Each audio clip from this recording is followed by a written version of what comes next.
Nasa lung center kami ngayon. Wow! Punahin nyo yung entrance ng lung center, di ba may lawn? Sa biglang tingin parang well cared, di ba?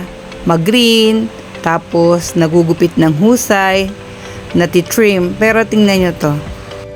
Mahuhulaan nyo ba kung ano ang halamang ito na nandito rin siya sa garden na ito? Bougainvillea yan na dapat ganito. May mga bulaklak na ganyan na nagtitingkaran sana. Now mostly, kaya nga yan ay outdoor plant at ini-incorporate sa mga lawn kasi kayang-kaya niya ng init ng araw. Plus, kapag nga namulaklak, ganyang kagaganda at ganyang kaaya-ayang tignan. Pero sadly, itong puno ng bougainvilleang ito, namatay na. Hindi pa pala patay, kung hindi mamamatay pa lang. Pero sana hindi siya tuluyang mamatay kasi mayroon pa namang solusyon para siya ay muling mabuhay at makapagbigay din ng magagandang bulaklak. Dapat yung gardener nila putulin yung mga stem na mga patay na.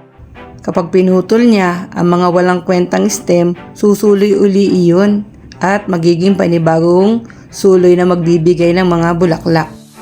Ang mga sanga at mga patay na sanga ay talagang pinuputol sa mga halaman at hindi ito dapat pinababayaan.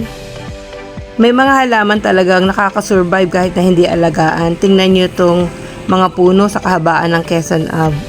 Mayayabong at luntian kaya nga ang sarap maglakad kahit na tirik ang araw kasi may pumapandong at mayroong nagiging lilim sa mga naglalakad.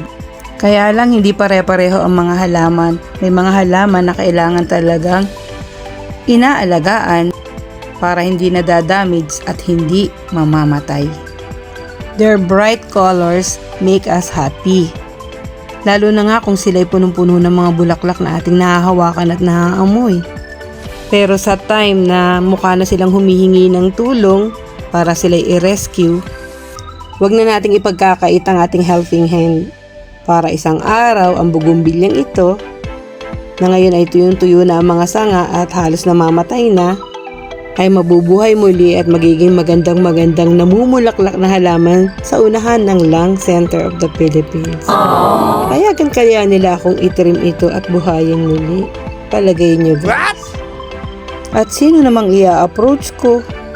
Nasasaktan man na kung makita ka bougainvilleang ganan, wala yata akong magagawa para sa'yo.